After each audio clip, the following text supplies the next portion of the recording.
ನಮಸ್ಕಾರ. ಸದ್ಯದ ಮಟ್ಟಿಗೆ ಬಾಗಲಕೋಟೆ ಜಿಲ್ಲೆ ಬಗ್ಗೆ ಹೇಳೋದಾದರೆ ಬಾಗಲಕೋಟೆ ಇಡೀ ಜಿಲ್ಲೆಯನ್ನು ಭೀಕರ ಬರ ಏನು ಕಾಡ್ತಾ ಇರುವಂಥದ್ದು. ಯಾಕಂದರೆ ರೈತ ದೇಶದ ಬೆನ್ನೆಲುಬು ಅಂತ ಕರಿತೀವಿ ಮತ್ತು ಅನ್ನದಾತ ಅಂತ ಕರಿತೀವಿ. ಆದರೆ ಸಂಪೂರ್ಣವಾಗಿ ಹೇಳಬೇಕಂತಂದರೆ ದೇಶಕ್ಕೆ ಅನ್ನ ನೀಡುವ ರೈತನ ಏನು ಪರಿಸ್ಥಿತಿ ತುಂಬಾ ಏನು ಚಿಂತಾಜನಕವಾಗಿರುವಂಥದ್ದು. ಯಾಕಂತಂದರೆ ಮಳೆಯನ್ನೇ ನಂಬಿ ಬಿತ್ತನೆ ಮಾಡ್ತಾ ಇರುವಂಥ ರೈತ ಕೇವಲ ಆಕಾಶಕ್ಕೆ ಏನು ಮುಖ ಮಾಡಿ ನೋಡುವಂತಹ ಪರಿಸ್ಥಿತಿ ನಿರ್ಮಾಣವಾಗಿದೆ. ಯಾಕಂತಂದರೆ ಸರಿಯಾಗಿ ಮಳೆ ಆಗ್ತಾ ಇಲ್ಲ. ಇದರಿಂದ ಬಾಗಲಕೋಟೆ ಜಿಲ್ಲಾದ್ಯಂತ ಭೀಕರದ ಒಂದು ಬರದ ನರ್ತನ ಶುರುವಾಗಿದೆ ಅಂತಲೇ ಹೇಳ್ಬೋದು. ಅಷ್ಟರ ಮಟ್ಟಿಗೆ ಇಲ್ಲಿನ ಒಂದು ರೈತರು ಹೈರಾಣಾಗಿ ಹೋಗಿದ್ದಾರೆ. ಅದರಲ್ಲೂ ಪ್ರಮುಖವಾಗಿ ಹೇಳಬೇಕಂದ್ರೆ ಬಾಗಲಕೋಟೆ ಜಿಲ್ಲಾದ್ಯಂತ ಮುಂಗಾರು ಬಿತ್ತನೆಯ ಪ್ರದೇಶದ ಒಂದು ಗುರಿ ಬಗ್ಗೆ ನಾವು ಹೇಳೋದಾದರೆ 3,17,000 ಹೆಕ್ಟೇರ್ ಪ್ರದೇಶದಲ್ಲಿ ಬಿತ್ತನೆ ಆಗಬೇಕಾಗಿತ್ತು. ಆದರೆ ಇದುವರೆಗೂ ಕೂಡ ಬಿತ್ತನೆಗಿದ್ದು 2,86,000 ಹೆಕ್ಟೇರ್ನಷ್ಟು ಮಾತ್ರ. ಅದರಲ್ಲೂ ಪ್ರಮುಖವಾಗಿ ಹೇಳಬೇಕಂತಂದರೆ ಒಂದು ಪ್ರಾರಂಭದಲ್ಲಿ ಕೆಲವೊಂದಿಷ್ಟು ಹದಭರಿತ ಮಳೆ ಆಯಿತು ಅಂತ ಹೇಳ್ಕೊಂಡು ಜನ ಬಿತ್ತನೆ ಮಾಡಿದರು. ಆದರೆ ನಂತರದ ಸಂದರ್ಭದಲ್ಲಿ ಸಮರ್ಪಕವಾಗಿ ಮಳೆ ಆಗಲೇ ಇಲ್ಲ. ಇದರಿಂದ ಎಷ್ಟೋ ಜನ ರೈತರು ಬಿತ್ತನೆಯನ್ನು ಮಾಡೋಕ್ಕಾಗದೆ ಏನು ಪರದಾಡುವಂಥ ಪರಿಸ್ಥಿತಿ ನಿರ್ಮಾಣವಾಯಿತು. ಆದರೆ ನಂತರದ ಸಂದರ್ಭದಲ್ಲಿ ಏನು ಕೆಲವೊಂದಿಷ್ಟು ಜನ ಹದಭರಿತ ಮಳೆ ಆಗಿದೆ ಅಂತಲೇ ಬಿತ್ತನೆ ಮಾಡಿದರು. ಅದರ ನಂತರದ ಸಂದರ್ಭದಲ್ಲಿ ಭಾರಿ ಪ್ರಮಾಣದ ಸಮಸ್ಯೆಗಳನ್ನು ಎದುರಿಸುವಂತಹ ಸ್ಥಿತಿ ಬಾಗಲಕೋಟೆ ಜಿಲ್ಲೆಯ ರೈತರಿಗೆ ಬಂದಿರುವಂಥದ್ದು. ಅದರಲ್ಲೂ ಪ್ರಮುಖವಾಗಿ ಹೇಳಬೇಕಂತಂದರೆ ಬಾಗಲಕೋಟೆ ಜಿಲ್ಲೆ ಅಂದರೆ ಕೃಷ್ಣ, ಮಲಪ್ರಭಾ ಮತ್ತು ಘಟಪ್ರಭಾ 3 ನದಿಗಳನ್ನು ಒಳಗೊಂಡಿರುವಂತಹ ಒಂದು ಸಮೃದ್ಧವಾದಂತಹ ನೀರಾವರಿಯ ಒಂದು ಅನುಕೂಲಕರವಾಗಿರುವಂತಹ ಒಂದು ಜಿಲ್ಲೆ. ಆದರೆ ಇಂತಹ ಜಿಲ್ಲೆಯನ್ನೇ ಏನು ಭೀಕರ ಬರ ಕಾಡ್ತಾ ಇರುವಂಥದ್ದು ನಿಜವಾಗ್ಲೂ ತುಂಬಾ ವಿಪರ್ಯಾಸದ ಪರಿಸ್ಥಿತಿ. ಅದರಲ್ಲೂ ಪ್ರಮುಖವಾಗಿ ಹೇಳಬೇಕಂದ್ರೆ ಮಹಾರಾಷ್ಟ್ರದ ಪಶ್ಚಿಮ ಘಟ್ಟದಲ್ಲಿ ಏನು ಮಳೆ ನಿರಂತರವಾಗಿ ಸುರಿಯುತ್ತಿರುವಂತಹ ಒಂದು ಸಂದರ್ಭದಲ್ಲಿ ಕೃಷ್ಣ, ಘಟಪ್ರಭಾ ಆಗಿರ್ಬೋದು, ಮಲಪ್ರಭಾ 3 ನದಿಗಳಲ್ಲಿನ ನೀರಿನ ಪ್ರಮಾಣ ಹೆಚ್ಚುತ್ತೆ. ಆ ಒಂದು ಸಂದರ್ಭದಲ್ಲಿ ಆ ಒಂದು ನದಿಯ ವ್ಯಾಪ್ತಿ ಪ್ರದೇಶದಲ್ಲಿನ ರೈತರಿಗೆ ಹೆಚ್ಚಿನ ಅನುಕೂಲ ಆಗುತ್ತೆ. ಸದ್ಯದ ಮಟ್ಟಿಗೆ ಹೇಳೋದಾದರೆ ನೀರಿನ ಪ್ರಮಾಣ ಕಡಿಮೆಯಾಗಿದೆ. ಅಂದರೆ ಕೃಷ್ಣಾ ನದಿಯಲ್ಲಿ ಸುಮಾರು ಒಂದು 38ರಿಂದ 40,000 ಕ್ಯೂಸೆಕ್ನಷ್ಟು ಮತ್ತು ಘಟಪ್ರಭಾದಲ್ಲಿ 10,000 ಕ್ಯೂಸೆಕ್ನಷ್ಟು ಮಾತ್ರ ನೀರು ಹರಿತಾ ಇರುವಂಥದ್ದು.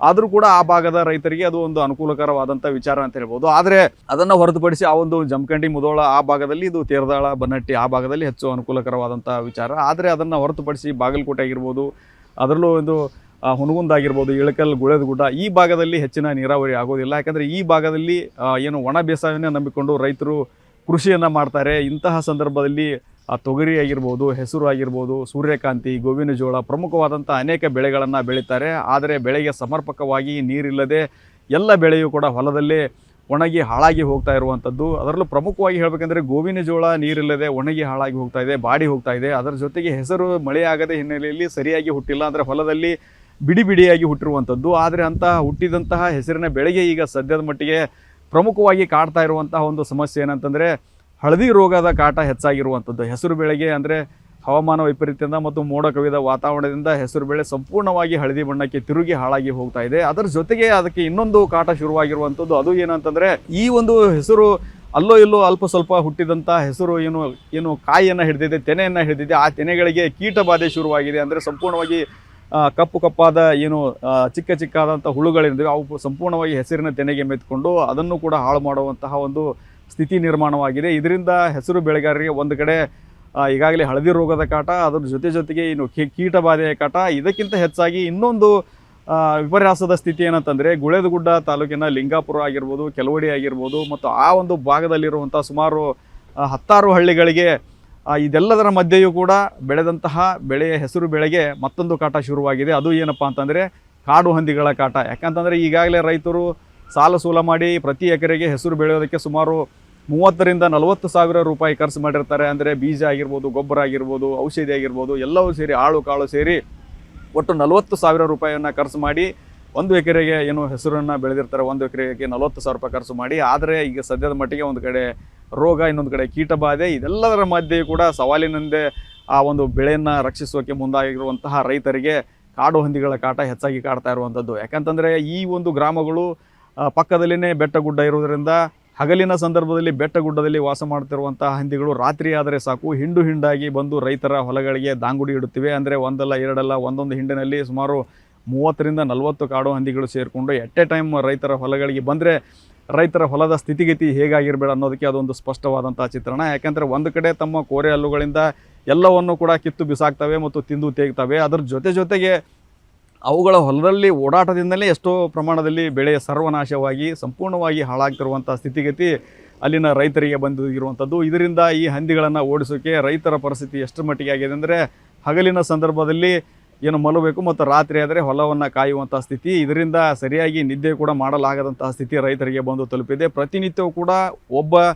ಒಂದು ಮನೆಗೆ ಒಬ್ಬ ರೈತ ಕನಿಷ್ಠ ಪಕ್ಷ ಅಂದರೆ ಒಬ್ಬರು ಇಬ್ಬರು ಸೇರಿಕೊಂಡು ಎಲ್ಲರೂ ಸೇರಿಕೊಂಡು ಗುಂಪು ಕಟ್ಟಿಕೊಂಡು ತಮ್ಮ ಹೊಲಗಳಿಗೆ ಬಂದು ತಮ್ಮ ಬೆಳೆಯನ್ನು ಅಂದರೆ ಹೆಸರು ಬೆಳೆಯನ್ನು ಹಾಳು ಮಾಡ್ತಾ ಇರುವಂತಹ ಏನು ಕಾಡು ಹಂದಿಗಳನ್ನು ನಿಯಂತ್ರಣ ಮಾಡೋದು ಮತ್ತು ಅವುಗಳನ್ನು ಅಲ್ಲಿಂದ ಓಡಿಸೋದೇ ಪ್ರತಿನಿತ್ಯವೂ ಕೂಡ ಈ ರೈತರ ಒಂದು ಸವಾಲಿನ ಕೆಲಸವಾಗಿರುವಂಥದ್ದು. ಈ ನಿಟ್ಟಿನಲ್ಲಿ ಹೇಳೋದಾದರೆ ಇದಕ್ಕೆ ಸಂಬಂಧಪಟ್ಟಂತೆ ಅವರು ಈಗಾಗಲೇ ಆಯಾ ಸ್ಥಳೀಯ ಅಂದರೆ ಈಗ ಗುಳೇದಗುಡ್ಡ ವ್ಯಾಪ್ತಿಯಲ್ಲಿರುವಂಥ ಅರಣ್ಯ ಅಧಿಕಾರಿಗಳಿಗೆ ಮತ್ತು ಆ ಒಂದು ಬಾದಾಮಿ ತಾಲೂಕಿನ ಕೆಲವೊಂದಿಷ್ಟು ಹಳ್ಳಿಗಳು ಕೂಡ ಅಲ್ಲಿ ಬರ್ತವೆ. ಆ ಬಾದಾಮಿ ತಾಲೂಕಿನ ಏನು ಅರಣ್ಯ ಇಲಾಖೆ ಅಧಿಕಾರಿಗಳಿಗೂ ಕೂಡ ಈಗಾಗಲೇ ರೈತರು ಮನವಿಯನ್ನು ಬರೆದು ಕೊಟ್ಟಿದ್ದಾರೆ. ಅಂದರೆ ಮೌಖಿಕವಾಗಿ ಹೋಗಿ ಕೂಡ ಸ್ಥಳಕ್ಕೆ ಹೋಗಿ ಅವರ ಕಚೇರಿಗೆ ಹೋಗಿ ಖುದ್ದಾಗಿ ಭೇಟಿಯಾಗಿ ಇದರ ಬಗ್ಗೆ ಏನು ಅವರಿಗೆ ಪರಿಸ್ಥಿತಿಯಲ್ಲಿರುವಂಥ ಒಂದು ಸ್ಥಿತಿಗತಿಯನ್ನು ವಿವರಿಸಿದ್ದಾರೆ. ಹಂದಿಗಳ ಕಾಟ ನಮ್ಮನ್ನು ಎಷ್ಟು ಮಟ್ಟಿಗೆ ಕಾಡ್ತಾ ಇದೆ ಅಂತ ಹೇಳ್ಕೊಂಡು ಅದನ್ನು ಕೂಡ ಅವರಿಗೆ ವಿವರಿಸುವ ಒಂದು ಪ್ರಯತ್ನ ಮಾಡಿದ್ದಾರೆ ಮತ್ತು ವಿವರಿಸಿ ಬಂದಿದ್ದಾರೆ.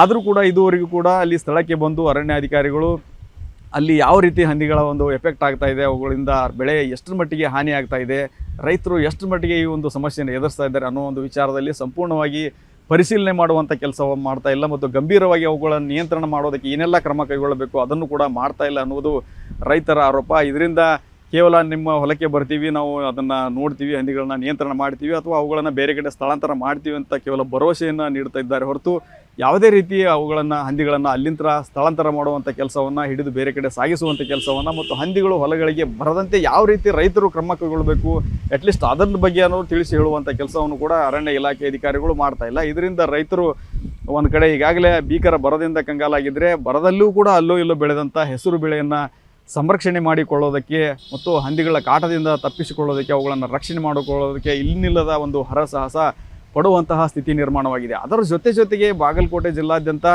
ಏನು ಹೆಸರಿನ ಬೆಳೆ ಬಗ್ಗೆ ಹೇಳೋದಾದರೆ 21,000ಕ್ಕೂ ಹೆಚ್ಚಿನ ಹೆಕ್ಟರ್ ಪ್ರದೇಶದಲ್ಲಿ ಹೆಸರು ಬೆಳೆಯಬೇಕಾಗಿತ್ತು. ಆದರೆ ಬಿತ್ತನೆ ಆಗಿದ್ದು ಕೇವಲ 14,629 ಹೆಕ್ಟರ್ನಲ್ಲಿ ಮಾತ್ರ ಹೆಸರು ಬೆಳೆ ಏನು ಬಿತ್ತನೆ ಆಗಿರುವಂಥದ್ದು. ಅದರಲ್ಲೂ ಕೂಡ ಎಷ್ಟೋ ಸುಮಾರು ಎಕರೆ ಪ್ರದೇಶ ಈಗಾಗಲೇ ಬರದಿಂದ ಹಾಳಾಗಿರುವುದು, ಅಂದರೆ ಮಳೆ ಸರಿಯಾಗಿ ಆಗದೇ ಇರೋದರಿಂದ ಅದು ಹಾಳಾಗಿದೆ. ಅದರ ಮೇಲಾಗಿ ಈಗ ಮತ್ತೆ ಕಾಡು ಹಂದಿಗಳ ಕಾಟದಿಂದ ಏನು ರೈತರು ಕಂಗಾಲಾಗಿ ಹೋಗಿದ್ದಾರೆ.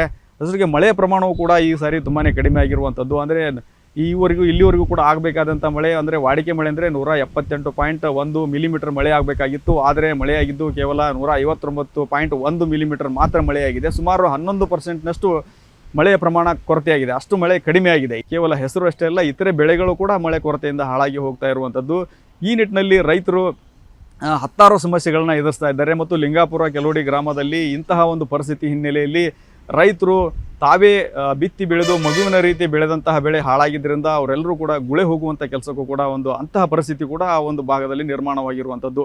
ಒಟ್ಟಿನಲ್ಲಿ ಹೇಳೋದಾದರೆ ಭೀಕರ ಬರದ ಸಂದರ್ಭ, ಸಂಪೂರ್ಣವಾಗಿ ಮಳೆ ಹಾಳಾದಂತಹ ಸಂದರ್ಭದಲ್ಲಿ ಭೀಕರ ಬರದ ಛಾಯೆ ಮಧ್ಯೆಯೂ ಕೂಡ ಅಲ್ಲೂ ಇಲ್ಲೂ ಬೆಳೆದಂಥ ಬೆಳೆ, ಅದರಲ್ಲೂ ಹೆಸರು ಬೆಳೆ ಏನು ಕೈಗೆ ಬಂದ ತುತ್ತು ಬಾಯಿಗೆ ಬರಲಿಲ್ಲ ಅನ್ನೋ ಒಂದು ಸ್ಥಿತಿಗತಿ ಇದಕ್ಕೆ ಕಾರಣವಾಗಿದ್ದು ಕಾಡು ಹಂದಿಗಳ ಕಾಟ. ಆದಷ್ಟು ಬೇಗ ಅರಣ್ಯ ಇಲಾಖೆ ಅಧಿಕಾರಿಗಳು ಈ ಒಂದು ಕಾಡು ಹಂದಿಗಳನ್ನು ಬೇರೆ ಕಡೆ ಸ್ಥಳಾಂತರ ಮಾಡೋದ್ರ ಮೂಲಕ ಅಥವಾ ರೈತರಿಗೆ ಆ ಒಂದು ಕಾಡು ಹಂದಿಗಳ ಕಾಟದಿಂದ ಬೆಳೆಯನ್ನು ಯಾವ ರೀತಿ ರಕ್ಷಣೆ ಮಾಡಿಕೊಳ್ಳಬೇಕು ಅನ್ನೋ ಒಂದು ಜಾಗೃತಿ ಮೂಡಿಸುವುದರ ಮೂಲಕವಾಗಲಿ ರೈತರ ಹೆಸರು ಬೆಳೆಯನ್ನು ಉಳಿಸುವಂತಹ ಕೆಲಸ ಮಾಡಬೇಕಾಗಿದೆ.